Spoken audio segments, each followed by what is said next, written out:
늘 바쁘지만은 이번 주도 조금 바쁜 것 같았어요. 늘 언제나 하나님께서 주시는 그런 어떤 만남도 있고요. 또 이분저분 상담을 통해서 또 하나님의 마음과 뜻을 구하는 분들이 많이 있습니다. 근데 제가 그런 분들을 만날 때는 때로는 약간 벅찰 때도 있지만은 그러나 많은 경우에는 감사가 넘칩니다. 왜냐면은 그분들을 통해서 하나님이 저에게 말씀하신 게 있고요. 은혜가 있기 때문에 그래요. 그래서 지난 한 주간도 하나님이 여러분을 만나게 하셨어요. 유튜브를 통해서 도우신 분도 계시고. 근데 많은 분들이 하나님을 정말로 진실로 찾고 구하는 분들이 있다는 것을 깨닫게 됐습니다. 저는 그냥 늘 평상시에 예배드리는 그것 때문에 사람들 속에 그 얼굴을 보면서 어느 정도는 이제 파악을 하지만은 대부분 많은 분들이 그냥 일상의 삶 속에서 그냥 지내는 것들을 많이 목도하게 됩니다. 그런데 유튜브를 통해서 또 전화를 통해서 상담하시는 분들, 만나러 오신 분들 보면은 정말로 대단합니다. 하나님에 대한 열정과 목마름이 대단해요. 그래서 그분들을 통해서 제가 많이 격려가 되고 위로가 되고 도전이 되기도 합니다. 제가 지난 시간에 주일 설교에 11조에 관한 말씀을 전했어요. 재정에 관한 말씀을 전했는데 제가 이 주제에 대한 설교를 하면서 실은 두 가지 마음을 가졌습니다. 첫째는 회중들이 이 말씀을 들으면서 과연 이 부분에 대해서 마음의 부담과 혹 거부감이 있지 않을까. 실은 많은 분들이 재정에 대한 상처가 있기 때문에 그러거든요. 그래서 그런 조그만 염려도 했고요. 둘째는 이 말씀을 듣고 나서 제가 바라는 것은 11조에 대한 잘못된 이해에서 벗어나서 정말로 이 11조를 통해서 하나님과 더욱더 가까이 갈 수 있는 그런 관계가 회복되기를 바라는 기대가 조금 있었어요. 그랬는데 이 설교를 한 다음에 여러분들이 저에게 설교를 들은 다음에 피드백을 주셨어요. 그런데 감사한 것은 염려했던 그런 것들은 전혀 없었고 오히려 많은 분들이 도전을 받게 되었다. 또 어떤 분들은 이 율법적인 가르침에서 자유하게 되었다. 또 11조라는 정말 진정한 의미를 발견하게 되었다라는 그런 고백들을 많이 했어요. 그래서 제가 참 위로가 됐고 격려가 됐고 큰 감사가 됐습니다. 그러면서 이분들의 말씀을 들으면서 단지 11조뿐만 아니라 이 재정 전반에 걸친 올바른 성경적인 가르침을 제가 해야 되겠다는 그런 새로운 어떤 각오를 했습니다. 왜냐면은 많은 분들이 재정을 통해서 하나님을 만나야 되고 하나님의 관계가 개선되는데 불구하고 오히려 재정이 하나님을 멀어지게 하고 상처받게 하고 교회를 떠나게 하는 그런 악한 요소로 작용했다는 것들을 너무나 많은 사례를 통해서 보고 듣게 되었기 때문입니다. 그래서 성경이 말하는 하나님이 말하는 재정의 올바른 그 원칙, 재정에 대한 그런 바른 성경적 기준을 한 번쯤은 제가 말해야 되겠다라는 생각을 했습니다. 그래서 지난주에 이어서 오늘도 재정에 관한 설교를 하게 될 것입니다. 그래서 오늘 제목은 재정은 하나님을 올바르게 보게 합니다라는 그런 제목을 가지고 말씀을 전할 겁니다. 오늘 본문 말씀은 마태복음 6장 19절부터 34절까지의 말씀입니다.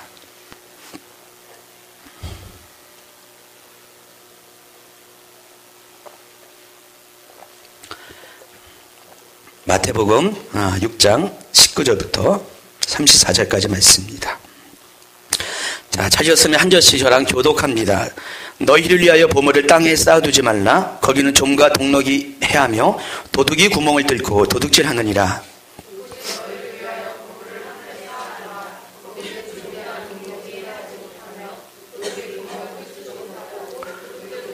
내 보물이 있는 그곳에는 내 마음도 있느니라.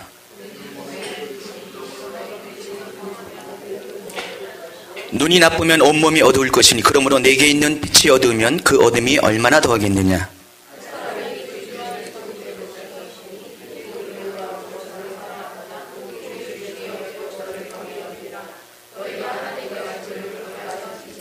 그러므로 내가 너희에게 이르노니 목숨을 위하여 무엇을 먹을까 무엇을 마실까 몸을 위하여 무엇을 입을까 염려하지 말라.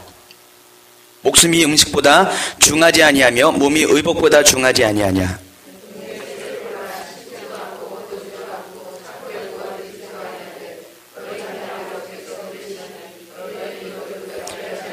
너희 중에 누가 염려함으로 그 키를 한 자라도 더할 수 있겠느냐?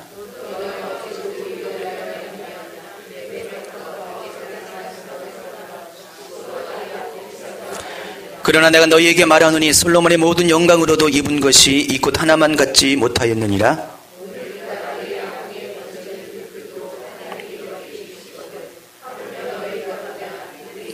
그러므로 염려하여 이르기를 무엇을 먹을까 무엇을 마실까 무엇을 입을까 하지 말라.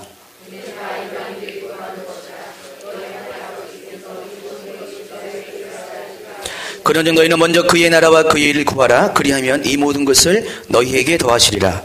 그러므로 내일을 위하여 염려하지 말라. 내일 일은 내일이 염려할 것이요 한날의 괴로움은 그날로 족하니라. 아멘.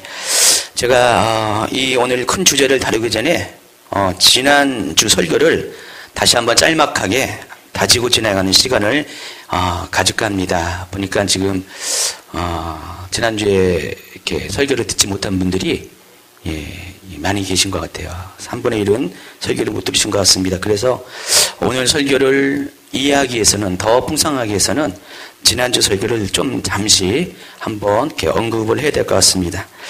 제가 11조에 대해서 선교를 하면서 이 11조에 대한 온전한 이해의 출발은 바로 11조를 언급한 이 말라기 3장의 말씀을 우리가 어떻게 해석하는가에 달려 있음을 말씀드렸습니다. 한번 말라기 3장 8절, 9절, 10절 말씀을 한번 찾아보겠습니다. 구약성경 맨 마지막 권이니까 쉽게 찾을 수 있습니다. 말라기 3장 8절부터 10절까지 말씀입니다. 자, 찾으셨으면 제가 읽어드리겠습니다. 사람이 어찌 하나님의 것을 도둑질하겠느냐? 그러나 너희는 나의 것을 도둑질하고도 말하기를 우리가 어떻게 주의 것을 도둑질하였나이까 하는도다. 이는 곧 11조와 봉헌물이라. 너희 곧 온 나라가 나의 것을 도둑질하였으므로 너희가 저주를 받았느니라. 만군의 여호와가 이르노라. 너희의 온전한 11조를 창고에 들여 나의 집에 양식이 있게 하고 그것으로 나를 시험하여 내가 하늘 문을 열고 너희에게 복을 쌓을 곳이 없도록 붙지 아니하나 보라. 그랬어요.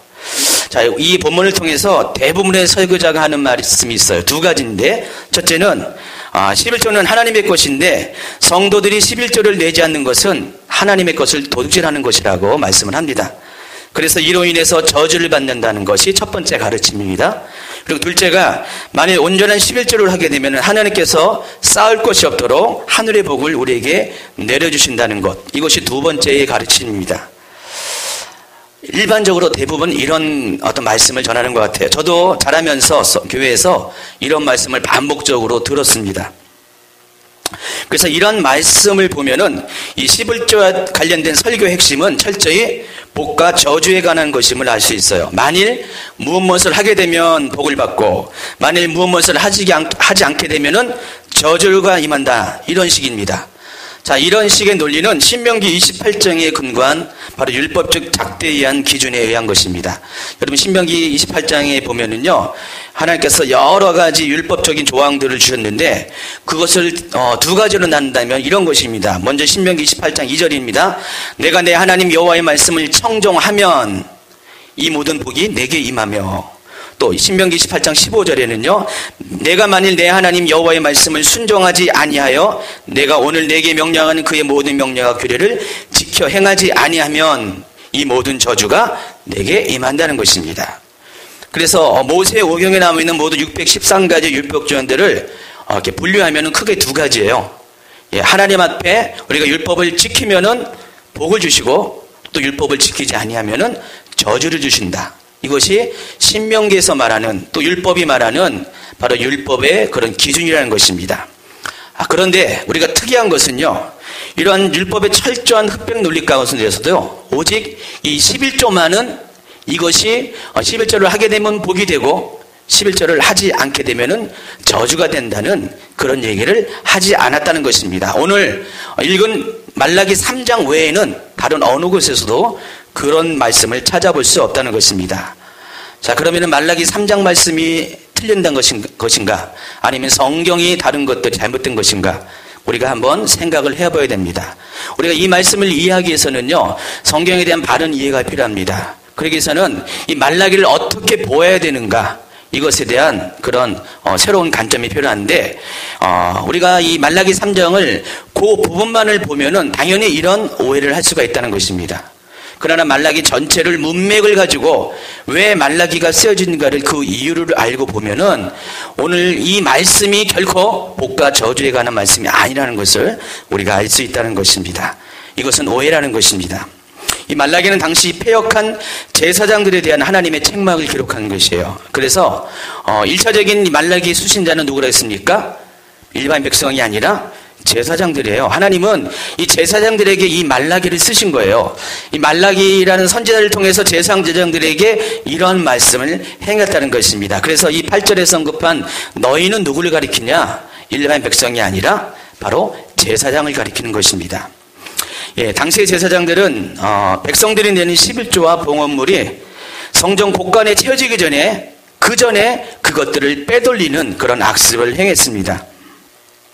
심지어 하나님께서 드려진 제물까지도 손을 대었습니다. 보통 하나님은 우리에게 흠없고 온전한 제물을 드리기를 명령했어요. 이게 율법에서 말한 것이에요. 그런데 성도들이, 백성들이 이 제물을, 좋은 제물을 갖고 온다 할지라도 제사장들이 어떻게 했냐? 중간에서 이것을 빼돌렸어요.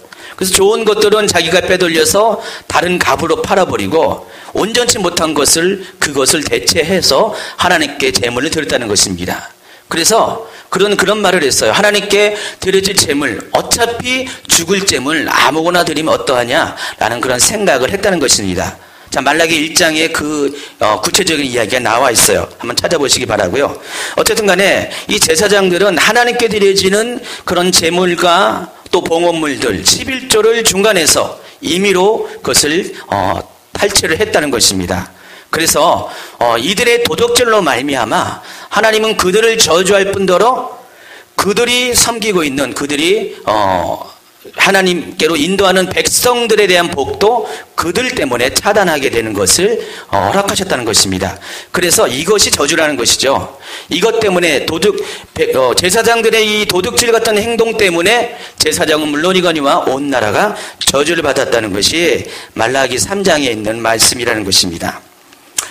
10절에서 말하는 온전한 11조에 대한 이해도 우리가 분명히 해야 될 것 같습니다. 이 온전한 11조는 우리가 알고 있는 바와 같이 11조를 드리는 그런 태도를 말하는 것이 절대 아닙니다. 이것을 원어적으로 보면은 이것은 퍼펙트를 의미하는 것이 아닙니다. 영어의 홀에 해당하는 것이에요. 그러니까 모든이라는 뜻이에요. 그래서 하나님께서 온전한 11조를 드리라라고 할 때 이 온전한 11조라는 의미는 모든 11조를 드리라는 의미입니다. 그러니까 온전한 11조라는 것과 이 모든이라는 것은 굉장히 차이가 있어요. 태도를 말하는 것이 아니라 단순한 수량을 언급하는 것이라는 겁니다. 하나님께서 율법에 정한 3가지 11조가 있는데 특별히 토지소산에 관한 이 11조의 부분에서 하나님은 원래 하나님께서 우리에게 말씀하신 그 분량의 11조를 제대로 드리라는 것입니다. 물론 백성들은 제대로 드렸어요. 근데 문제가 이 제사장들이 이것들을 중간에서 수량을 덜했다는 것입니다.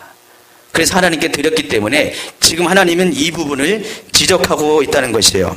그래서 만약에 이 중간에서 빼돌린 수량을 온전하게 드려지기만 하면 어떤 결과가 일어나냐? 원래 11조의 목적대로 가난한 자들, 곧 고아와 객과 가부들을 위해서 11조가 예비되고 성전 곳간에 세워지고 필요할 때마다 그것을 통하여서 백성들을 섬기게 된다는 것입니다. 그래서 온 나라가 하나님의 복이 임한다는 것이 바로 11조의 본래의 그런 의도이고 정신이라는 것입니다. 그래서 11절과 12절을 한번 또 찾아봤으면 같이 읽도록 하겠습니다. 만군의 여호와가 이르노라 내가 너희를 위하여 메뚜기를 구하며 너희 토지소산을 먹어 없애지 못하게 하며 너희 밭에 포도나무 열매가 기한 전에 떨어지지 않게 하리니 너희 땅이 아름다워짐으로 모든 이방인들이 너희를 복되게 하리라. 만군의 여호와의 말이니라 그랬어요. 자, 이 말이 의미하는 것은 통해서 우리가 11조에 대한 또 다른 오해를 푸는 열쇠를 발견할 수가 있습니다. 자, 11절과 12절은 온전한 11조를 내는 사람의 복에 대해서 분명히 기록하고 있어요. 그러니까 11조를 내면은 하나님께서 이러한 복을 주신다고 분명히 말씀하고 있죠. 그런데 우리가 이것을 잘 살펴보면은 11조를 낸 결과가 우리가 생각하는 복과는 다른 것임을 알 수가 있다는 것입니다. 우리는 일반적으로 11조를 많이 내게 되면 하나님이 우리를 한없이 축복한다고 생각을 하고 있어요. 그렇죠? 그러니까 11조가 바로 축복의 조건이 된다는 것입니다. 그러나 아니라는 것입니다. 여기 11절과 11절에서 분명히 말하고 있어요. 우리가 11조를 내게 되면은, 온전한 11조를 내게 되면 어떤 결과가 있냐? 원래 하나님이 우리에게 주시고자 하는 그 복을 그대로 보존한다는 의미였어요. 이해하시겠습니까? 만약에 우리가 온전한 11조를 내지 않으면 어떻게 됩니까? 메뚜기를 보내어서 하나님께서 토지소산을 먹게 하고, 또 기한 전에 포도나무 열매가 떨어지게 한다는 것입니다. 그런데 온전한 11조를 내게 된다면은 그 모든 그런 손실을 하나님께서 막아주신다는 의미라는 것이에요. 순서가 다르다는 것입니다. 생각하는 관점이 달라요. 그러니까 여러분이 11조를 왜 내는지 여러분이 분명히 이해해야 될 것은, 여러분이 11조를 낸다고 해서 하나님이 여러분에게 여러분이 어떤 자격 이상으로 많은 것들을 그냥 로또처럼 부어주시는 것이 아니라는 것입니다. 하나님이 주시는 복은 그런 개념이 아니라, 여러분이 11조를 내므로 인해서 하나님께서 여러분에게 주시고자 했던 원래의 그 복을 다른 것에 의해서 뺏기지 않고 100%의 그 복을 그대로 주신다는 그런 의미라는 것입니다. 그런데 그 부분을 제사장들의 도적질로 인해서 빼앗기게 되었어요. 그리고 그 하나님과 백성들의 통로의 중간에 있는 그 제사장들의 폐역 때문에 그 결과 백성들도 함께 저주를 받아서 원래 우리가 하나님에서 받을 그 복들이 임하지 못한다는 것입니다. 바로 그것이 저주라는 것입니다. 원래 이 11조는요, 그런 의미에서 하나님께서 우리에게 허락하신 것이고요. 그렇기 때문에 이 말라기 3장에 있는 말씀을 우리가 잘 이해하지 못하면은 11조에 대한 오해를 하게 된다는 것입니다. 원래 11조는 율법 이전에 있었어요. 여러분, 11조가 하나님께서 율법으로 말씀하시기 이전에 사람들은 이미 11조를 행했다는 것입니다. 그 이야기가 창세기 14장과 또 창세기 28장에서 발견할 수 있습니다. 창세기 14장에서 아브라함은 하나님의 제사장인 멜기세덱에게 자신이 얻은 전리품의 10분의 1을 드리는 장면이 나옵니다. 왜 드렸습니까? 감사와 존경의 표시로 드렸어요. 또 28장에서 야곱은 베델에서 만난 하나님께 서원을 했습니다. 어떤 서원을 했냐면은, 만일 하나님께서 나와 함께 계셔서 내가 가는 길을 지키시고 먹을 것과 입을 옷을 주시고 고향으로 다시 돌아오게 하면, 이 조건이 있습니다. 평생토록 소득의 10분의 1을 드리겠습니다. 이런 서원을 했다는 것입니다. 약속이라는 것입니다. 그래서 아브라함에 의해서와 또 야곱에 의해서 우리가 알 수 있는 것은 11조의 성격이 분명히 우리가 이것은 율법의 한계를 벗어나는 것이라는 것, 율법 조항에 매이지 않는다는 것을 우리가 알 수 있다는 것입니다. 11조는 지키고 안 지키고의 문제가 아니라는 것이에요. 11조라는 것은 하나님의 백성으로서 당연히 드려지는 것이에요. 왜냐하면 이 11조를 통해서 우리는 하나님과 우리의 관계를 확인할 수 있고, 11조를 통해서 하나님과 우리의 관계가 좀 더 친밀하게 나아갈 수 있는 바로 하나님과의 만남의 통로라는 것입니다. 그래서 하나님께 대한 감사와 존경, 또 그리고 그분과의 서원을 통해서 우리의 삶을 하나님께로 더 가까이 하는 은혜의 통로가 11조라는 것입니다. 우리가 부정적이고 율법적인 잣대로 이것을 바라보게 된다면은 바로 이것을 통해서 우리를 만나시고자 하는 하나님의 그런 계획과 뜻을 우리가 이룰 수가 없다는 것입니다.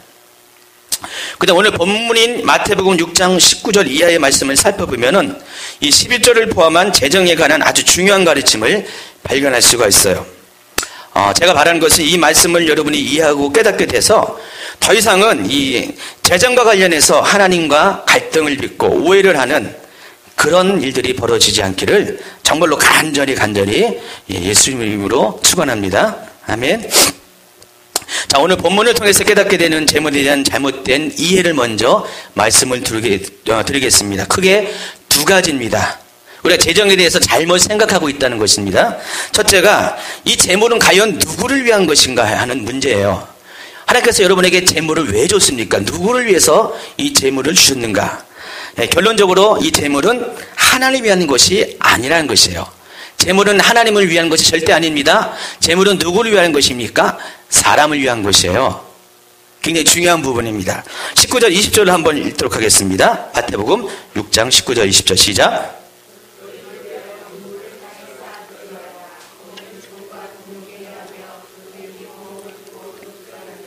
오직 너희를 위하여 보물을 하늘에 쌓아두라. 저기는 좀이나 동럭이 해하지 못하며 도둑이 구멍을 뚫지도 못하고 도둑질도 못하느니라. 여기서 주님은 재정에 대한 기본적인 가치관을 말씀해 주고 있습니다. 자, 그것은 재물을 하늘에 쌓아두라는 것이에요. 다 우리가 이미 알고 있는 내용이죠. 우리는 이 말씀을 들으면서 되게 하늘과 땅이라는 장소에 관심을 갖게 되어 있어요. 그렇죠? 이 말씀을 들을 때 여러분 하늘과 땅이라는 단어가 굉장히 마음속에 다가서죠. 예, 이건 장소의 개념입니다. 근데 우리가 주목할 것이 따로 있어요. 우리가 하나님께서 우리를 통해서 재물을 쌓아두는 바로 그 이유에 대해서 우리가 좀 알아야 된다는 것입니다. 우리가 재물을 쌓아두는 이유가 뭡니까? 여기서 분명히 말씀하시죠. 너희를 위하여, 오직 너희를 위하여. 우리가 재물을 쌓아두는 이유는 뭡니까? 우리를 위한 것이에요. 그러니까 재물을 쌓아두는 장소가 중요한 것이 아니라, 물론 그것도 중요한데 그보다 더 근본적으로 중요한 것은 재물을 왜 쌓아야 되냐? 그것은 우리를 위해서라는 것입니다. 그래서 우리가 재물을 쌓아둔 장소에 주목하다 보면은 마치 하늘에 계신 하나님께서 이 재물이 필요하다는 것을 우리가 착각을 할 수가 있어요. 왜냐면은 재물을 하늘에 쌓아두라니까 하나님이 재물이 필요하기 때문에 하나님을 위해서 우리가 재물을 하늘에 쌓아두라는 생각을 할 수가 있다는 것입니다. 그러나 아니라는 것입니다. 재물을 쌓아두는 이유는 분명히 여기 계속 말했습니다. 너희를 위해서, 오직 너희를 위해서 재물을 쌓아두라는 것입니다. 그래서 우리를 위해서 재물을 쌓아두는 가장 최선의 장소가 어디냐? 이 땅이 아니라 하늘 곳간이라는 것입니다. 자, 하늘에 재물을 쌓아둔 이유는 바로 하나님을 위한 것이 아니라 우리를 위한 것이란 것입니다. 왜냐하면 하나님에게는 재물이 필요 없어요. 하나님은 물질세계에 속한 분이 아닙니다. 이 재물은 물질세계에 속한 것이기 때문에 하나님께 이 재물은 아무런 의미가 없고요. 이미 하나님은 이 재물을 만드신 분이기 때문에 하나님은 원하시면은 하나님이 모든 것을 취할 수가 있다는 것입니다. 그래서 시편 50편에는 이런 말씀이 있어요. 내 백성아 들을지어다. 내가 말하리라. 이스라엘아 내가 내게 증언하리라. 나는 하나님 곧 내 하나님이로다. 나는 내 재물 때문에 너를 책망하지 아니하리니 내 번제가 항상 내 앞에 있음이로다. 내가 내 집에서 숫소나 내 우리에서 순염소를 가져가지 아니하리니 이는 산림의 짐승들과 뭇산의 가축이 다 내 것이며 산의 모든 새들도 다 내가 하는 것이며 들의 짐승도 내 것이미로다. 내가 가령 주려도 내게 이르지 아니할 것은 세계와 거기에 충만한 것이 내 것이미로다. 13절은 내가 수소의 고기를 먹으며 염소의 피를 마시겠느냐, 이런 말씀을 하나님이 말씀하셨어요. 자, 이 말씀을 보면서 우리가 알 수 있는 것은 이 세상에 속한 모든 것들은 다 하나님의 것이라는 것입니다. 그렇기 때문에 하나님이 바라는 것은 하나님이 숫소의 고기를 먹기를 원하신 것이 아니고 염소의 피를 마시기를 원하는 것이 아니라는 것입니다. 하나님과 이 재물과 이 물질과는 아무런 상관이 없어요. 근데 그럼에도 불구하고 우리가 이 말씀을 통해서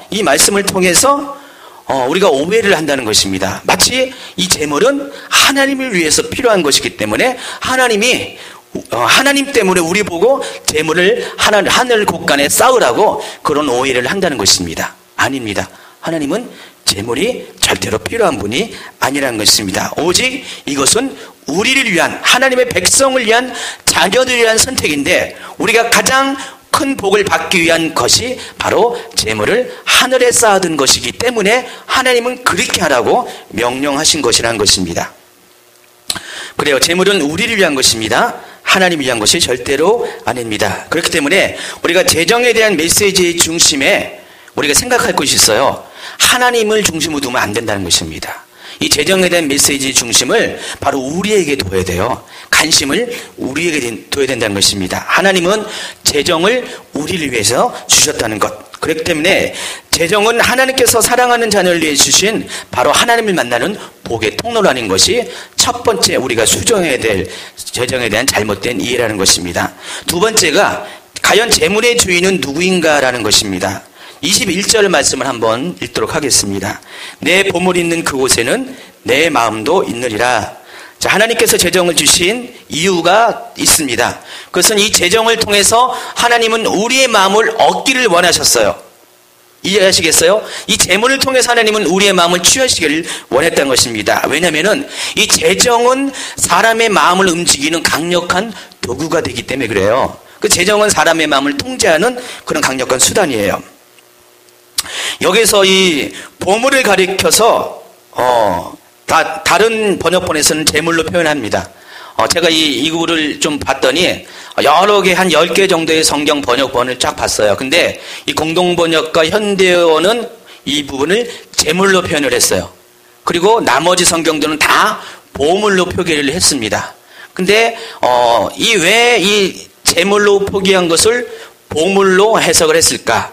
이유를 살펴봤더니 바로 그런 이유가 있는 것 같아요. 이 재물은 우리의 삶 가운데 가장 귀한 것이기 때문에 그래요. 여러분이 인정하든 인정하지 않든 간에요. 실은 이 재물은 우리에게 보물과 같아요. 실제로 보물과 같다는 것입니다. 여러분 하루하루 여러분의 삶을 한번 점검만 해보세요. 여러분의 하루 일상 속에서 여러분이 만나는 모든 생각과 그런 어떤 상황들을 잘 보면은 여러 가지 많은 그런 어떤 다양한 상황들이 있지만은 여러분이 가장 많이 생각하는 것들은 실은 재정에 대한 생각이에요. 무엇을 먹을까? 무엇을 마실까?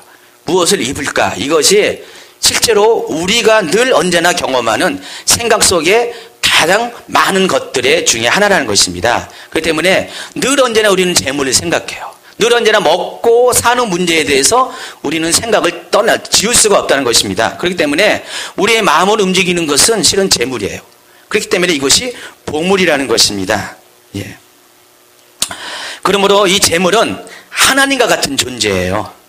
실제로 재물을 뜻하는 이 헬라어가 있는데 이 맘모니스라는 단어가 있습니다. 여기서 24절에 재물이라고 말할 때 이 단어를 헬라어로 맘모니스라고 그랬는데 이것은 재물의 신을 뜻하는 맘몬에서 유래한 것이에요.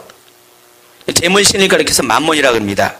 그래서 마태복음 6장 20절을 다시 한번 읽어보면요. 한 사람이 두 주인을 섬기지 못할 것이니 혹 이를 미워하고 저를 사랑하거나 혹 이를 중히 여기고 저를 경히 여김이라. 너희가 하나님과 재물을 겸하여 섬기지 못하니라 그랬어요. 자 보면은 여기는 하나님과 재물이 경쟁자로 등장합니다. 그러니까 사람들의 마음을 취하는 두 가지 존재가 있는데 하나님과 재물이라는 것입니다. 그러니까 하나님도 우리의 마음을 취하지만은 재물도 우리의 마음을 취하는 하나님의 강력한 라이벌이 된다는 것입니다. 근데 사람들이 오해하는 것 중에 오해한 것이 또 하나가 있어요. 뭐냐면은 이 말씀 때문에 우리가 오해를 하는데 이 말씀을 보면은 마치 재물은 하나님에게 속한 것이 아니라 사단에게 속한 것이라고 그렇게 생각을 할 수가 있다는 것입니다. 그리고 재물은 하나님과 반대되는 것이라고 생각을 할 수가 있다는 것입니다. 그러나 아닙니다. 하나님이 실체이고 사탄이 거짓인 것처럼 재물은 하나님께 속한 것이 맞아요. 다만 문제가 뭐냐면은 재물을 대하는 우리의 태도가 문제라는 것입니다. 원래는 재물은 하나님께 속한 것인데 사탄이 하나님 것처럼 스스로를 속이는 것처럼 재물을 통하여 그 재물이 마치 사단에게 속한 것처럼 우상처럼 우리를 속이기 때문에 우리가 그런 생각을 한다는 것입니다. 아니라는 것입니다. 재물은 하나님께 속한 것이고요. 재물과 하나님은 결코 분리되는 것이 아니라는 것입니다. 근데 그럼에도 불구하고 우리가 재물에게 마음을 빼앗기고 힘든 것은 이 재물을 통해서 하나님이 아닌 우상의 자리로 재물을 가져다 놓기 때문에 우리가 그것 때문에 힘들어한다는 것입니다. 그렇기 때문에 이 재물에 대한 생각을 우리가 달리 해야 된다는 것입니다. 재물은 하나님께 속한 것이에요. 절대로 사단에게 속한 것이 아닙니다. 하나님이 우리를 위해 주신 것입니다. 바로 하나님은 우리와 하나님의 마음을 이어주는 통로로서 재물을 우리에게 허락하신 것이에요.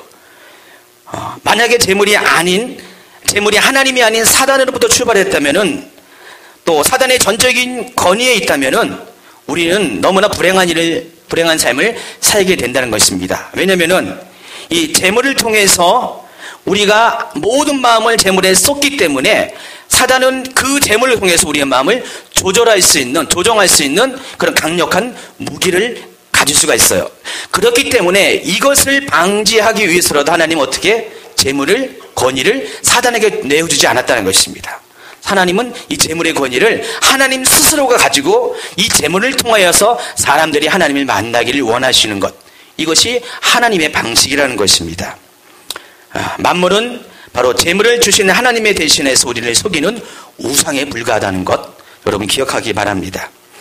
그래서 우리가 이 두 가지를 다시 한번 생각해야 돼요.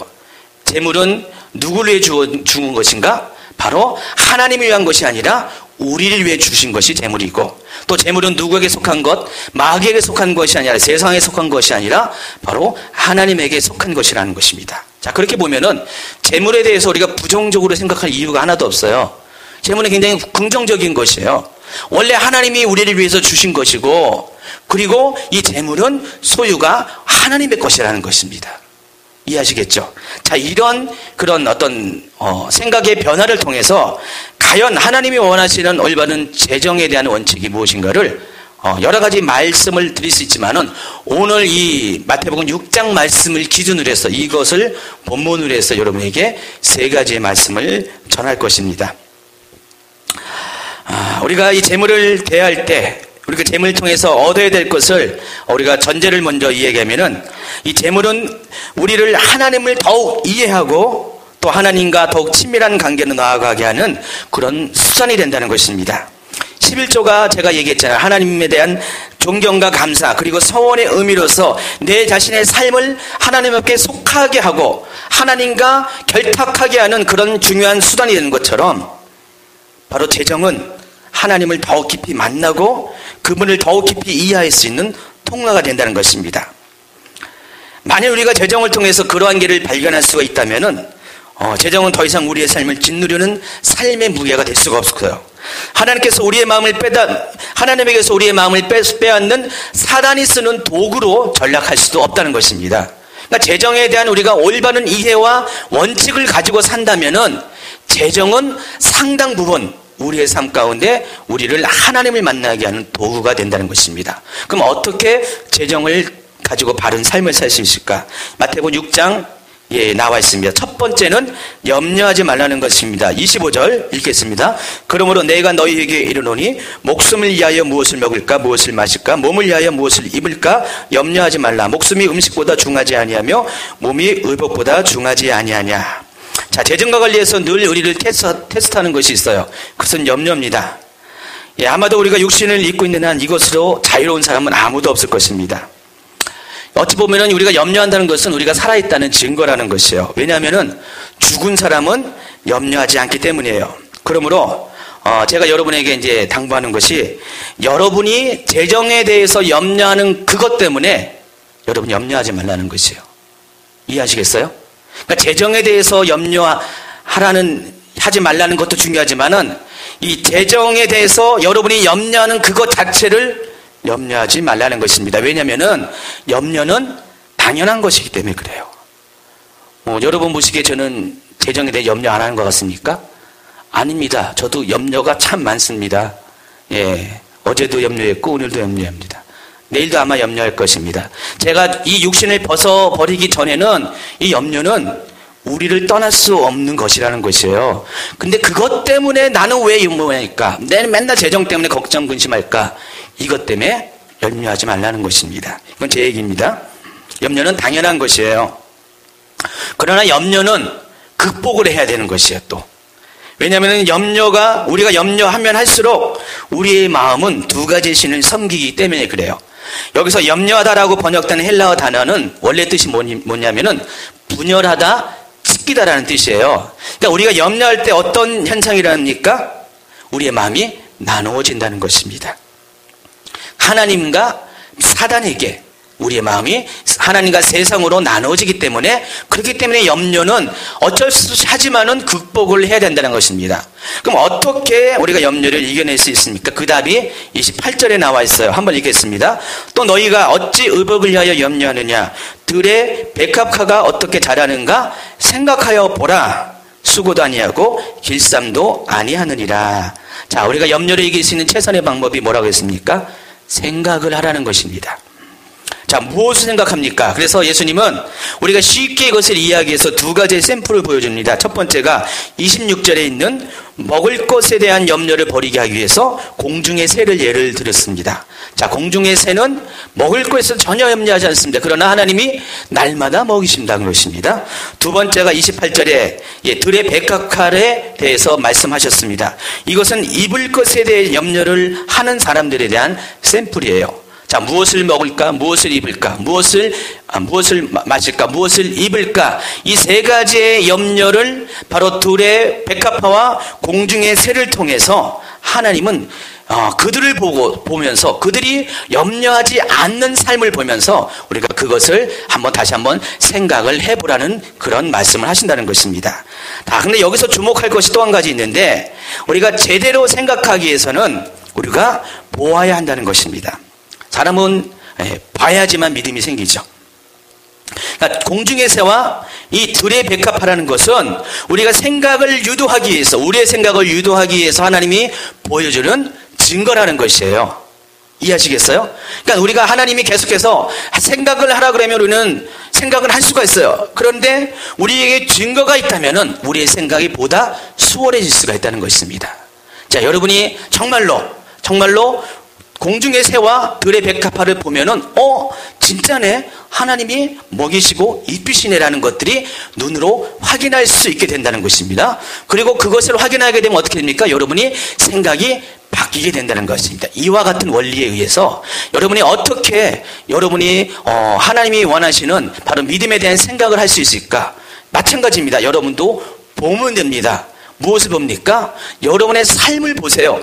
또 여러분의 주변의 사람들의 삶을 보시면 됩니다. 가령 여러분이 지나온 모든 삶을 한번 점검해 보세요. 2012년, 오늘이 2월 24일이죠. 2월 24일 날 한번 그때에 혹시 일기를 쓰신 분들 있으면 좋겠죠. 그때에 한번 일기를 살펴보면은, 그때 일을 추억해 보면은 내가 그때 분명히 문제가 있었어요. 재정적인 압박이 있었고 정말로 절벽에 떨어질 만한 위험한 상황이 있었는데, 돌이켜 보니까 하나님께서 그 시기를 이겨내게 했다는 것입니다. 그 시기에 하나님이 나를 공급해 줬다는 것입니다. 계속해서 한번 여러분의 그런 지나온 삶을 점검해 보면은요, 계속해서 놀라운 것들을 발견하게 된다는 것입니다. 우리는 잊혀버렸어요. 생각을 하지 않았는데 가만히 생각해 보니까, 계속 보는 것을 통해서 생각해 보니까 하나님이 정말 나를 위해서 여지껏 먹이시고 마시게 하고 입히셨다는 것들을 여러분이 확인할 수 있는 증거들이 너무나 많다는 것입니다. 여러분 한번 이렇게 생각해 봤어요? 저는요, 제 인생 가운데 이것들을 정말 자신 있게 간증할 수가 있어요. 하나님께서 정말 나에게 얼마나 먹이고 입히고 나의 모든 필요를 채워주는가에 대해서 정말 자신 있게 말할 수가 있어요. 그래서 염려가 오고 또 압박이 올 때는 늘 언제나 제 아주 본능적인 습관이 있습니다. 바로 그것을 생각하는 것이에요. 그러니까 염려가 딱 오자마자 곧바로 과거의 일을 생각해 보는 거예요. 그러면은 하나님이 하셨구나라는 것들이 아주 분명히 내 생각 속에서 떠오른다는 것입니다. 여러분이 인생이라는 것은요, 넘고 넘어도 또 넘어야 되는 산과 같은 것이에요. 그러니까 재정도 예외가 아니라는 것입니다. 한 달 한 달 잘 버티잖아요. 근데 이것을 잘 버티면은 좋은 날이 온다고 생각하는데 아닙니다. 또 다른 산이 존재한다는 것입니다. 제가 최근 들어서 몇 달 동안의 재정에 대해서 간접적으로 간증 아닌 간증을 한 것으로 기억합니다. 특별히 지난 태국 선교를 가면서도 어떤 간증을 했는데 태국 선교 갈 때만 해도요, 재정적인 그 상황이 너무나 힘들고 어려웠고 불가능했어요.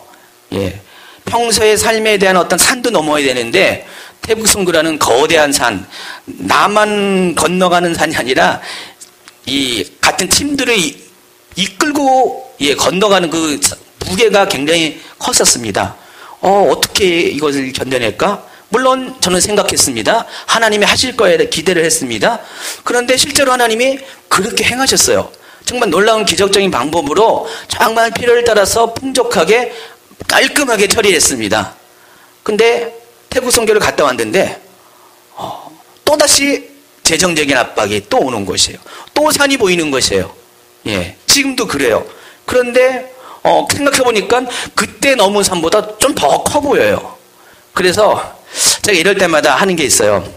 우리 식구들이 무슨 물건을 살라 그러면은 제가 평소에는 조금은 이제 그 부분에 관대하다가도 그런 상황에 닥치면은 안 돼! 사지 마! 다음에 사!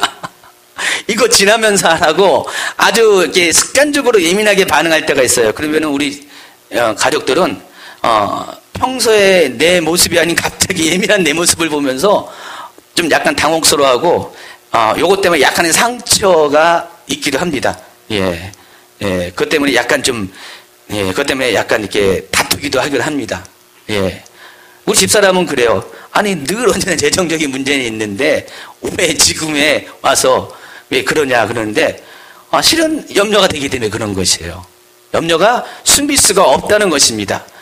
그런데 그럼에도 불구하고 결국은 이제 그것들을 허용합니다. 왜냐면은 또 생각을 해보니까 이거 그렇게 해봤자, 내가 조금 아껴봤자 이건 아무런 의미가 없다는 것을 너무나 알기 때문에 그래요. 그러니까 내가 채워야 될 것이 100이라면 이거 아끼는 것은 결국 한 자리의 숫자에 불과하다는 것을 깨닫고 알기 때문에 결국은 허용합니다. 제가 그렇다고 해서 이것이 될 대로 되라고 포기하는 것이 아니라 이미 내 삶 가운데 재정을 통해서 만나주신 하나님에 대한 경험과 기억이 결국은 내가 그렇게 아무리 한다 할지라도 내가 이것을 해결할 수 없다는 것을 너무나 분명히 깨닫게 했기 때문에 결국은 하나님이 해결해 주셨다는 것을 알았기 때문에 그것을 그렇게 놓아놓는다는 것입니다. 실제로 그래요. 하나님은 번번이 그랬어요. 번번이 하나님은 제가 생각하지 못한 상황 가운데 못한 방법으로 제 산의 문제들을 해결해 줬어요. 그래서 넘어가게 했다는 것입니다.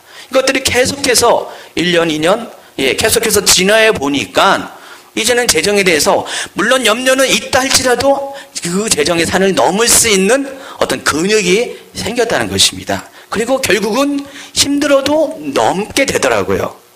자, 이것이 바로 생각이라는 것입니다.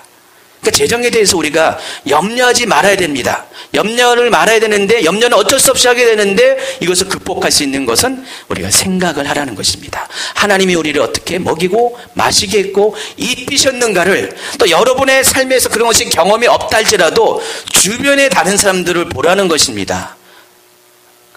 저를 보셔도 되고요. 또 다른 형제 자매들을 보면서 저들이 어떻게 그 산을 넘어왔는가를, 어떻게 하나님이 그 산을 넘어올 때 함께 하는 것들을 여러분이 한번 보라는 것입니다. 대충 흘려듣지 마시고요. 직접 눈으로 보고 믿음을 가지라는 것입니다. 그리고 하다못해 공중에서라도 보라는 것입니다. 들에 백합화라도 봅니다. 여러분 진지하게 관찰을 하시면은 실제로 여러분 속에 생각이 떠오르고 믿음이 생긴다는 것입니다. 이것이 우리가 재정을 통해서 하나님을 만날 수 있는, 하나님과 가까이 갈 수 있는 첫 번째 실제적인 방법입니다. 두 번째가 우리가 재물과 관련해서 공중의 새를 통해서 배워하는 또 하나의 교훈이 있습니다. 자, 공중의 새는 하루하루 그날에 필요한 것에 대해서 만족하며 삶을 산다는 것입니다. 일용할 삶에 대한 이야기입니다. 자, 우리가 일용할 삶을 살아야 하는 이유가 있습니다. 그것만큼 하나님과 우리의 관계를 긴밀하게 엮어가게 하는 좋은 사람이 없기 때문에 그래요. 우리가 하나님을 만나길 원하고 하나님과 친밀하길 원하고 하나님 깊은 임재 가운데 들어가길 원하잖아요. 특별히 우리 주님교회는 이 이름 그대로 하나님의 임재 안에 예배드리고 임재 안에 주님을 만나기를 추구하는 교회입니다. 그래서 우리 교회는 늘 언제나 찬양과 기도와 예배가 늘 언제나 있고요. 그리고 그냥 어떤 율법적이고 형식적인 그런 예배를 드리지 않기를 선언을 하고 늘 언제나 정말 성령의 임재 안에서 실제 안에서 우리가 예배드리기를 원하고 있습니다. 그래서 우리 여러분 성도들은 대부분 하나님의 얼굴을 구하는 그런 진실한 분들일 것 같아요. 그리고 우리 중에는 기름 부음을 사모하는 분들도 많이 있습니다. 자, 그런데 중요한 것이 있습니다. 이것도 굉장히 중요하고 우리가 추구해야 될 것인데 이것보다 더 중요한 것이 있습니다. 이것보다 더 쉽게 하나님을 경험할 수 있는 방법이 있는데 그것이 뭐냐? 바로 일용한 삶을 통해서 우리가 하나님을 만나는 방법이에요. 자, 하나님의 임재는 늘 언제나 우리가 있을 수도 있고 또 또 반대로 하나님의 임재 안에 있다가 임재 밖에 나갈 수도 있어요. 그러나 우리가 살아가는 매일의 삶은 우리가 살아있는 동안은 늘 언제나 우리의 삶 가운데 존재하는 것이에요. 그래서 우리가 일용할 삶 가운데서 우리가 하나님을 만나는 것이야말로 하나님과의 우리의 관계가 어떠한 간격도 없이, 인터벌도 없이, 어떤 떨어지는 기간 없이 늘 언제나 하나님을 만날 수 있는 중요한 통로가 된다는 것입니다. 우리는 보통 하나님 앞에 한 번에 많은 것을 구할 때가 많이 있잖아요. 재정도 하나님에게 큰 것을 구해요. 하나님, 이왕이면은 왕창 주시면 내가 이것을 가지고 평생 동안 하나님 잘, 멋지게 섬기고 하나님을 위해서 일하겠습니다. 하나님 은혜를 구할 때도 마찬가지예요. 하나님께 왕창 큰 은혜를 구해요. 그래서 우리가 하나님을 만날 때 하나님의 전격적인 만남, 하나님의 강력한 기름 부음, 하나님의 영광도 보고 천사도 보고 하나님의 보좌도 보고 뭐 하나님의 임재를 그냥 강력하게 느끼는 것, 이런 것들을 원할 때가 많이 있죠. 그렇죠? 많은 분들이 그래요. 그러나 그것이 결코 여러분에게 큰 유익은 아니라는 것입니다. 작은 유익이 될지언정 큰 유익은 아니라는 것입니다. 여러분이 하나님을 만날 수 있는 더 좋은 방법은 매일매일 조금씩이라도 하나님이 살아계신다는 것들을 여러분의 삶 가운데서 경험을 하라는 것입니다. 그러니까 여러분이 하나님을 임재를 느껴도 그냥 크게 하나님의 살아계신 것을 못 느낀다 할지라도 내가 정말 예배 가운데서 그냥 단단하게 하나님의 말씀하신가 하나님의 만지심을 조금이라도 느끼는 것, 그것이 더 중요하다는 것입니다. 그것이 매일매일의 삶 가운데 이어지는 것이 정말로 중요하다는 것입니다. 제가 오래전에 일용할 은혜라는 제목으로 설교를 한 적이 있었어요. 신명기 8장 3절 4절 말씀을 가지고 설교를 하면서 뭔 얘기를 했냐면은 우리가 일용할 삶을 위해서 하나님께서 일용할 양식을 주시듯이 우리의 삶 가운데 하나님은 일용한 은혜를 주신다고 그랬어요. 하나님이 일용한 은혜를 주시는 이유는 일용한 은혜를 통해서 나는 하나님이 아니고서는 살 수 없다는 것들을 우리가 확인시켜 주기 위해서 하나님은 일용한 은혜를 주신다고 그랬어요. 그래서 우리는 솔직히 하루하루의 삶 이상의 것을 책임질 수 있는 분이 아무도 없습니다. 솔직히 그렇지 않아요. 여러분 어떻게 하루의 이상의 삶에 대해서 여러분 스스로가 자신 있게 책임질 수 있다고 말할 수 있습니까? 아니라는 것입니다. 오늘 우리가 하나님을 만나도 내일 우리는 하나님을 떠날 수가 있어요. 우리가 오늘 강력하게 하나님의 불을 경험해도 내일은 우리가 냉랭해질 수가 있다는 것입니다. 제가 많은 분들을 경험하지만은 이런 걸 비유합니다. 소위 냄비와 같은 분이 많이 있어요. 냄비가 뭡니까? 금방 뜨거워졌다가 금방 식어지는 것이 냄비입니다. 근데 그런 분들이 실제로 많이 있어요. 이런 분 특징은요, 정말 하나님의 은혜를 사모하다 아주 강력하게 열정적으로 사모해요. 근데 며칠 딱 지나보면은요, 언제 전했냐 하면서 저에게 실망을 줄 때가 많이 있다는 것입니다. 그런데 반대로 하나님을 만난 것 같지도 않고 또 만난 것 같기도 하고 아주 아리까리한 분들이 있어요. 근데 그분들의 삶을 자세히 살펴보면은 언제나 변하지 않아요. 굉장히 신실해요. 여러분 목회자 입장 똑같더라고요. 하나님만 그런 게 아니라 목회자 똑같더라고요. 제가 가장 존경하고 가장 사랑하고 가장 귀하게 여기는 성도는 뭐냐면은 신실한 성도예요. 정말 하나님께 대단한 것을, 대단한 재능을 가지고, 대단한 물질을 가지고 어떻게 하나님께 드리고 또 교회에 어떻게 봉사하는 그런 분이 아니라는 것입니다. 제가 많이 겪어봤기 때문에 그런 것이에요. 아니, 언제나 있는 등 맞는 등 하면서도 그 자리를 지키고 언제나 기대하는 마음으로서 예배하는 공간에 찾아오고 또 목회자를 신뢰하는 사람이 굉장히 소중하고 귀하고 고맙더라고요. 우리가 그런 사람들의 특징은 다른 것이 아닙니다. 늘 언제나 하루하루의 삶을 통해서 하나님을 만날 때 그것이 가능하다는 것입니다. 저희가 매일 예배를 우리가 이곳에 드리는 목적이 다른 것이 아닙니다. 솔직히 월요일날, 화요일날, 수요일날 이렇게 예배를 드리는데 집회가 있는 사람들은 평소에는 사람들이 이렇게 좀 와요. 그러나 어떤 날은요, 저희 부부 둘이서 예배 드릴 때도 간혹 있어요. 그러니까 숫자가 작고 뭔가 썰렁한 느낌이 있을 때가 있습니다. 근데 그럼에도 불구하고 저희가 예배 드리잖아요. 근데 예배를 드릴 때와 안 드릴 때는 굉장한 차이가 있다는 것이에요. 그러니까 어떤 분들은 저희가 저희를 잘 몰라서 그런데, 너무 좋게 봐서 그런데, 항상 우리가 은혜 안에 있다고 이렇게 좋은 칭찬을 말씀하세요. 늘 언제나 하나님의 임재 가운데 있다고 말씀하시는데 실은 100% 우리가 뭐 그렇게 완벽한 임재 가운데 있는 건 아니에요. 그러나 한 가지 다른 것은 매일매일 이 예배를 통해서 하나님 성전에 있는 것에 대해서는 애를 쓴다는 것입니다. 근데 그것이 굉장히 우리의 삶의 지구력을 높이고 하나님을 향해 나아가는 근육을 키우는데 굉장히 큰 도구가 된다는 것입니다. 우리가 매일매일 하나님을 그렇게 경험해 보세요. 그럼요, 우리도 모르게 하나님의 임재 안에 늘 거하는 것들을 확인할 수가 있다는 것입니다. 자, 재정에 대해서도 마찬가지예요. 하나님께서 큰 것을 주신 것도 중요하지만은 매일매일 조금씩 하나님이 우리에게 허락하신 것, 이것은 더더욱 중요한 것입니다.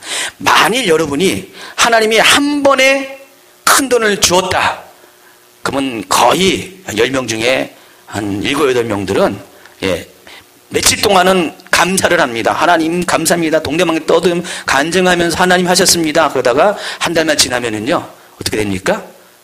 잠잠해지기 시작하면서 실은 그 돈 때문에 교회를 떠날 수도 있고요, 하나님이 멀리 떠날 수가 있다는 것입니다.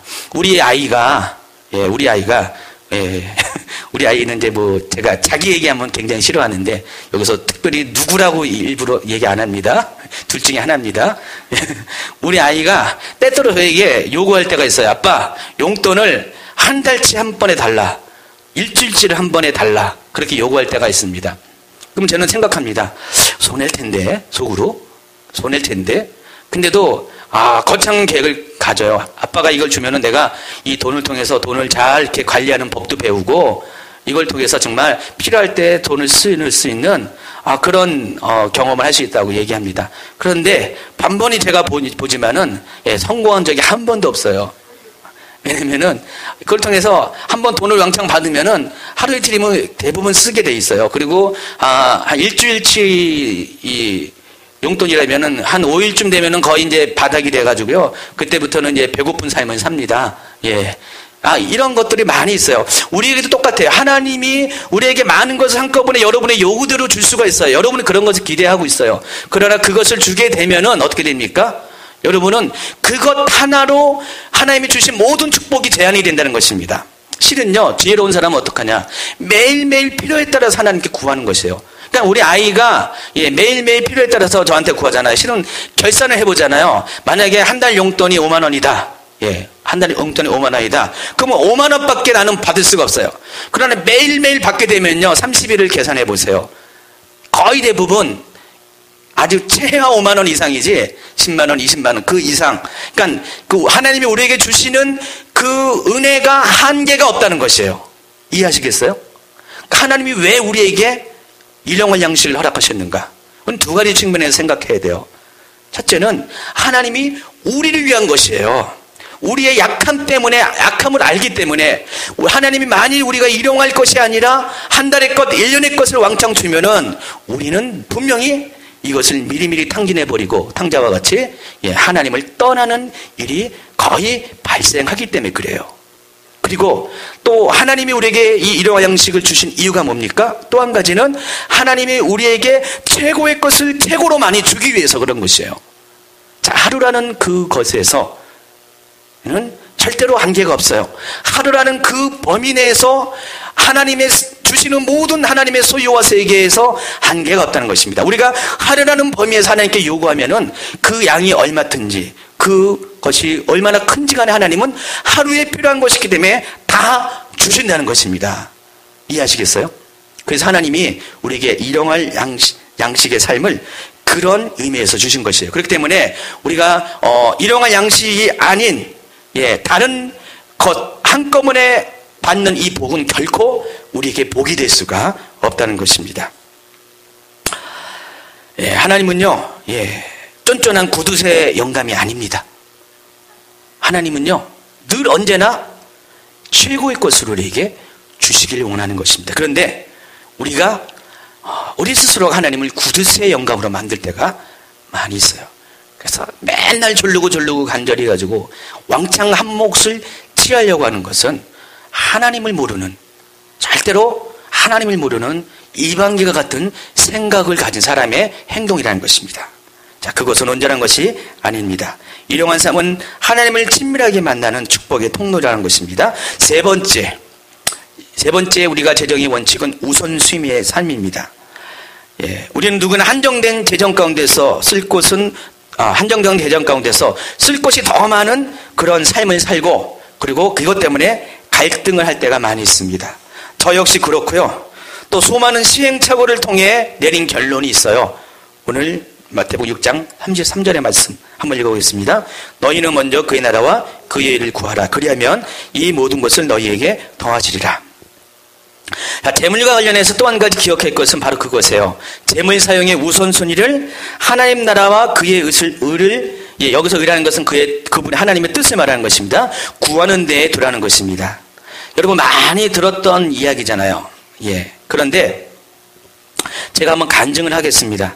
제가 교회를 섬기다 보면은요, 특히나 저희 교회 같은 이 개척교회는 늘 언제나 재정의 공급보다는 수요가 더 많아요. 그래서 늘 언제나 우선순위의 문제는 저로 하여금 갈등하게 하는 요소가 되기도 합니다. 그런데 언젠가부터는 저는 이 부분에 대해서 주님이 기뻐하는 선택을 하려고 애를 쓰게 됩니다. 제가 이 갈등을 이길 수 있는 한 가지 비법이 있는데 뭐냐면은, 어떤 한정된 재정 때문에 내가 여러 가지 용도를 써야 되는데 이것이 갈등이 오잖아요. 과연 무엇을 써야 될까 될 때 저는 어떤 방법을 쓰냐? 무조건 저질러 버려요. 예, 지르다고 표현하잖아요. 여러분 뭐 할 때 질러버려 그러잖아요. 질러버려요, 실제로요. 실은 오늘도 필요하고 내일도 필요하고 그런 어떤 필요가 계속해서 줄줄이 서 있어요. 늘 언제나 서 있습니다. 예, 그래서 저를 기다리고 있습니다. 그럴 때마다 가령 이런 게 있어요. 저와 제 가정을 위해서 쓸 것이 있어요. 예, 쓸 것이 있고, 또 교회를 위해서, 또 하나님이 원하는 하나님의 뜻을 위해서, 성도들을 위해서, 이웃을 위해서 쓸 때가 있어요. 그런데 늘 언제나 우리는 이것에 대해서 갈등을 해요. 갈등을 하는데, 저는 만약에 한정된 재정에서 그 중에서 한 개를 선택하라고 하면은 늘 언제나 교회를 먼저 일단은 선택해버려요. 근데 그것이 내일 쓸 거라도 먼저 선택을 해버려요. 그리고 아예 돈을 싹 없애버려요. 그걸 싹 없애버리고 마음 편하게 생각을 하고 있습니다. 근데 참 재밌는 건요, 하나님은 언제나 그럴 때마다 늘 언제나 제가 먼저 교회를 위해서 선택해서 그 재정을 먼저 써버리게 되면은 나올 때는 없는데 꼭 희한한 방법으로 돈을 채워주신다는 것이에요. 이번에도 이제 선교를 갔다 왔습니다. 갔다 와가지고 태국에 선교비를 보내기로 결정을 하고 작정을 하고, 또 몇 분의 사람들이 이제 같이 동참을 해가지고요, 일정에게 선교비를 보내기로 했습니다. 그런데 막상 선교비를 보내려니까 늘 언제나 그랬듯이 수중에 돈은 언제나 이게 빠져나가는 속도가 더 빨라요. 들어오는 속도보다. 그러다 보니까 고민이 되는 것이에요. 세금도 내야 되고 뭘 해야 되고 뭘 내고, 지금 내야 될 게 너무 이렇게 처리할 게 많이 있는데, 그런데 하나님 앞에 내가 작정한 것이고, 또 하나님 앞에 또 우리는 여기서는 하나님이 여러 가지 공급하지만 그곳에서는 정말 공급의 어떤 그 통로가 더 제한적인데, 그 생각을 하면서 잠시 망설이다가 일단 있는 돈을 다 털어가지고 먼저 보냈습니다. 저번에도 그랬어요. 예, 이번 초에도 이제 보냈고요. 그리고 이제 그거는 이제 일시적인 이제 후원금이고요. 하나님이 주신 감동해 주신 후원금이고, 엊그저께도 몇십만 원을 이제 정기적으로 보내는 것들을 이제 보냈습니다. 근데 이것을 보내게 되면 당장 그 20일 날 교회에 어떤 이 세금을 내야 돼요. 전기세가, 죄송합니다. 얘기를 하겠습니다. 전기세가 25만 원이 나왔어요. 25만 원이 나왔는데 20일 날 이걸 내야 돼요. 20일 날 내야 되는데, 그리고 내야 되는데 제 갖고 있는 돈 다 끌어모아도 30만 원 정도밖에 안 됐어요. 근데 이것도 얘기해야 되는데, 결국은 선교비를 30만 원을 보내기로 이제 이렇게 결정을 한 거기 때문에 이거 갈등이 되더라고요. 당장 이거 20일 날 오늘 내야 되는데 이 선교비도 늦추면 안 되는데, 그래서 결정을 하는데, 이 부분에 대해서 그냥 선택의 여지가 없습니다. 늘 그랬듯이 하나님 앞에 먼저 질러버리는 거예요. 그래서 전기세는 연체시켜버리는 겁니다. 연체시켜버리고, 그런 먼저 선교비를 확, 질러버렸어요. 딱 질러버렸는데, 그 다음날 곧바로 하나님께서, 생각하지 못한 돈을 보내어주시는 것이에요.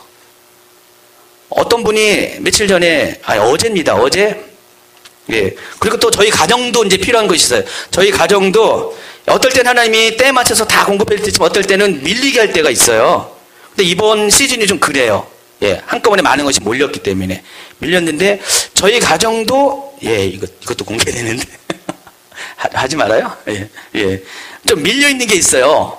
밀려 있겠는데 이것도 내야 되는데 또 하나님이 주신 어떤 것이 때문에 또 다른 것을 또 먼저 해버렸어요. 그랬는데 어제인가? 어제도 돈 쓸 일이 생겨가지고 또 돈을 썼습니다. 근데 돈을 쓰면 안 돼요. 왜냐면은 계획된 돈이 나가야 되는 건데, 근데 갑자기 재정을 써야 될 일이, 교회로 인해서 써야 될 일이 생겼어요. 근데 그냥 눈 딱 감고 질러버렸습니다. 질렀는데, 어제 낮에 그것을 했는데, 밤에 갑자기 문자가 딱 온 거예요. 문자가 왔는데, 어느 분이, 50만 원을 입금시키더라고요.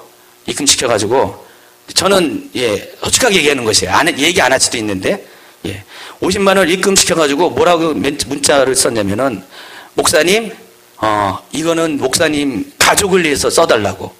조금 보내지만은 가족을 위해서 써달라고 그런 것을 보내셨어요.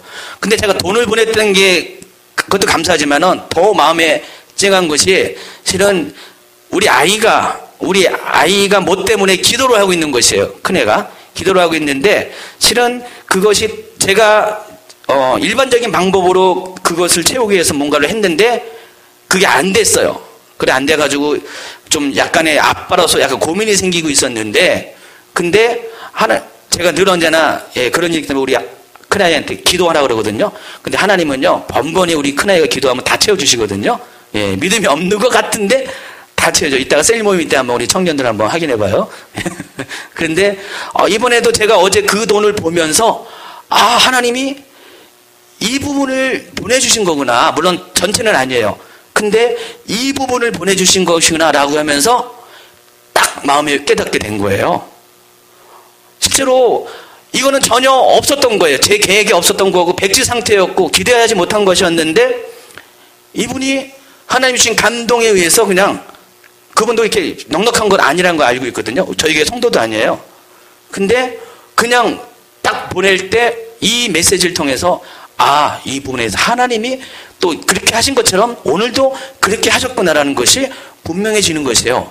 그러니까 저는 그래요. 재정에 대해서 늘 언제나 하나님을 의지할 수밖에 없고 하나님을 신뢰할 수밖에 없는 이유가, 하나님이 늘 언제나 이 같은 방식으로 행해 주신 것이에요. 근데 제가 쭉 돌아보니까 저도 모르게 이런 삶의 원칙들이 있게 되었더라고요. 모든 것을 염려하지 않고 일용할 삶을 통해서 하나님을 늘 의지하는 삶을 살고, 그리고 우선순위의 삶에 있어서 늘 언제나 이렇게 재정을 가지고 하나님을 만나게 되니까, 그때부터 실은 매일매일 필요를 따라 구할 수밖에 없는 상황이지만은, 그러나 하나님은 매일매일을 책임져 주셨고 지금까지 함께 왔다는 것들을 정말 자신 있게 제가 말할 수가 있는 거예요. 솔직히 재정에 대해서 제가 말하는 게 솔직히 저는 싫어요. 정말 싫습니다. 근데 여러분을 위해서 제가 말씀을 하는 거예요. 왜냐면은 이것 때문에 너무나 힘든 분들이 많고, 하나님을 오해하고 또 하나님이 주시고자 하는 복들을 취하지 못한 분들이 많아서 제가 안타까운 마음에서 제 개인적인 것들을 공개하면서 이야기한다는 것입니다. 결론을 짓겠습니다. 너무 많은 얘기를 하는데, 자, 우선순위의 삶을 산다는 것은, 특별히 이 재정과 관련해서 우선순위의 삶을 산다는 것은, 우리가 제가 얘기하는 이 앞전의 두 가지 단계를 거쳐온 사람만이 가능해요. 먼저는 염려하지 않는 삶을 경험하고, 또 일용한 삶을 경험한 삶을 살아본 사람만이 이 믿음에 근거해서 우리가 우선순위의 삶을 살 수가 있어요. 그런데 우리가 이것을 다 겪어올 때까지 얼마나 시간이 많이 걸릴 겁니다. 근데 제가 여러분에게 지름길을 가르쳐 주면은요, 그것이 없다 할지라도요, 여러분 한번 우선순위의 삶을 먼저 한번 해보세요. 질러보라는 것입니다. 솔직히 나는 염려를 극복한 사람도 아닙니다. 솔직히 나는 일용한 삶에 만족한 그런 삶을 경험을 하지도 않았습니다. 근데 그럼에도 불구하고 우리가 재정을 통해 하나님을 만날 수 있는 것은, 최종적인 것은 우선순위의 삶을 통해 하나님을 만나는 것인데, 여러분이 한번 그렇게 해보세요. 해보시면은요, 솔직히 그것 때문에 하나님이 저처럼 저와 같이 즉각적으로 인도 공급 안 해줄 수도 있어요. 시행착오도 있을 수가 있다는 것입니다. 그러나 그럼에도 불구하고 그것에 대해서 하나님은 반드시 언젠가는 책임을 져주신다는 것입니다. 자, 34절을 한번 읽어보세요. 그러므로 내일 일을 위하여 염려하지 말라. 내일 일은 내일이 염려할 것이요 한날의 괴로움은 그날로 족하니라 그랬어요. 자, 이 삶의 염려라는 것은 우리라는 한계, 그리고 오늘이라는 한계 때문에 있는 것이에요. 그런데 이것을 우선순위의 원칙을 가지고 하나님 앞에 확 던져버리라는 것입니다. 그럼 어떤 일이 생기냐? 여러분, 여러분이 이제 공주님들이, 여기도 공주님인데 너는 언제나 더럽고 추하고 옷에 뭐 묻는 거 접근하기 싫잖아요. 그렇죠? 우리 여름에 수련회 같은 데 가면은 남자 형제들은 자매들을 바다에 빠뜨리게 하는 것이 아주 그냥 취미입니다. 그러니까 버둥버둥거리고 안 빠지잖아요. 그렇죠? 근데 한 번 들려가지고 바다에 빠뜨려지잖아요. 그때면 어떻게 됩니까? 두려움이 아니라 즐거움이 찾아옵니다. 바닷속에서 그때부터는 자유롭게 놀 수가 있는 것이에요. 똑같아요. 우리가 재정도 마찬가지입니다. 하나님이 우리를 들어서 던질 때 안 들어가려고, 그 벼락 밑으로 안 떨어지려고 바둥바둥 거리지 말라는 것이죠. 그냥 맡기세요. 우선순위의 삶을 통해서 하나님께 내 자신, 이거 다 드리고면 아무것도 없는데 난 빈털 들이고 나는 내일 굶는데, 그런 생각이 그런 두려움이 온다지라도 집어 던져버리세요. 그럼 의외로 우리는 이 재정에서 자유를 경험할 수가 있다는 것입니다. 여러분이 갖고 있는 것으로 결코 여러분의 삶을 해결할 수도 없음에도 불구하고 그것 갖고 어떻게 해결해 보려고 애쓰다 보니까 힘들고 어렵고 마음의 삶에 짐이 있는데 그것을 한 번에 확 놓아버리세요. 우선순위로 확 던져버리세요. 그러면 그때부터 실은 내 삶이 자유가 찾아와요. 정말로 자유가 찾아와가지고 재정에 대해서 이 염려가 오히려 극복이 되고요. 정말로 그날부터는 하나님이 채워주지 않으면 살 수 없기 때문에 자동적으로 일용한 삶을 구하는 삶을 살게 된다는 것입니다. 이해하시겠어요? 그렇기 때문에 내일 염려는 누구한테 맡기라고요? 내일에게 맡기는 것이에요. 여러분이 할 것이 아니라는 거예요. 내가 뭐라도 갖고 있으면은, 내가 내일을 염려하지만은 아무것도 갖고 있지 않으면은, 오늘이라는 것만 붙잡고 있으면은 내일은 내 사전에 없다는 것입니다. 내일은 내일이 해결하게 만드는 것입니다. 하나님이 알아서 하게 만드는 것입니다. 공을 누구에게 돌려요? 하나님한테, 내일에게, 미래에게 돌리라는 것입니다. 여러분은 한날의 괴로움만 참을 수 있는 그런 존재로 하나님이 여러분을 창조하셨어요. 여러분의 한계라는 것입니다. 한날의 것에만 여러분이 묶여 있을 것입니다. 그래서 근데 이것이 여러분이 약하다는 것이 아닙니다. 이것을 통해서 오히려 여러분들은 하나님을 더 자주 빈번하게 깊이 만날 수 있는 은혜가 되기 때문입니다. 하나님은 이같이 우리를 만나주세요. 이같이 우리를 이 재정을 통해서 하나님과의 관계를 만들어 가십니다. 자, 오늘 기도합니다. 기도할 때 제가 여러분을 위해 기도할 것이고 또 여러분도 여러분 자신을 위해서 기도합니다. 한번 돌이켜보시면서 정말로 내 삶 가운데 이 재정이 하나님을 만나는 정말 긴밀한 도구가 아닌 내 삶을 힘들게 하고 어렵게 하고 삶을 고단하게 하는, 그래서 이것 때문에 하나님을 시험하게 하고 결국은 하나님을 떠나게 하는 악한 존재로 내게 이것이 남아있는가 한번 점검해 보세요. 자, 이것은요 이 6장 24절 마찬가지 말씀처럼 이것은 하나님을 못 섬기게 하고 하나님을 떠나게 하는 이 재물의 신 만몬과 같은 것을 여러분도 모르게 섬기고 있다는 것을 반증하는 것입니다. 여러분 염려하는 것, 여러분 삶 속에 우상을 섬기는 것입니다. 우상 숭배는 탐심이라고 그랬습니다. 또 이것 때문에 우리가 하나님 나라에 들어갈 수 없습니다. 여러분 염려하는 것 별거 아닌 것 같지만은 그러나 이것은 하나님과의 관계를 깨트리는 악한 그런 잘못된 습관입니다. 여러분 염려하지 마세요. 생각하세요. 또 하루하루의 삶에 만족하시고 하루의 삶을 통해서 하나님을 만나는 거룩한 습관들을 애씀을 가지시기 바랍니다. 그리고 여러분의 모든 것들을 우선순위로 하나님께 드림으로 인해서 이걸 통하여서 정말 전격적으로 우리를 만나시길 원하시는 하나님의 은혜에 깊이 통동 들어가는 축복이길 바랍니다. 하나님 감사합니다. 오늘 이 시간에 기도합니다. 사랑하는 하나님의 자녀들을 축복하며 기도합니다. 우리가 하나님에 대해서 많이 알아왔다고 생각하지만 너무나 많은 오해가 있었음을 고백합니다. 정말로 하나님은 율법을 통해서 우리를 매이게 하고 율법을 통해서 우리를 통제하는 것이 하나님의 뜻이 아님을 압니다. 율법은 오히려 우리로 하여금 하나님을 알아가게 하는 귀한 소중한 도구임을 우리가 다시 한번 생각하게 해주시옵소서. 율법이 하지 말라는 것, 율법이 하라는 것을 통해서 우리가 이것 때문에 하나님 삶의 심동을 갖지 말게 하시고 오히려 이 율법을 주신 하나님의 마음과 그 목적과 율법의 정신들을 다시 생각함으로 인하여서 이 율법 때문에 하나님을 더 깊이 경험하는 은혜가 있게 해주시옵소서. 어떤 재정도 마찬가지입니다. 재정은 하나님 우리를 다루시는 하나님의 놀라운 사랑의 도구임을 고백합니다. 만약에 이 재정에 관한 힘듦과 아픔이 없다면 우리가 어찌 하나님을 찾아서 하나님을 만나게 하나님의 임재 가운데 나올 수 있습니까? 오히려 내 재정이 이 핍박과 이 연단이 오히려 이것을 통하여 내가 염려하지 않고 일용한 삶을 하나님께 드리고 또 우선순위의 삶을 드림으로 인하여 하나님을 만날 수 있다면 이거보다 더 큰 은혜가 없음을 고백합니다. 이 시간에 하나님 내 상에 있는 내 삶에 있는 모든 불신의 요소들 염려하는 것들 내려놓게 하여 주시옵고 하나님을 기억하는 귀한 시간 되게 하여 주시옵소서.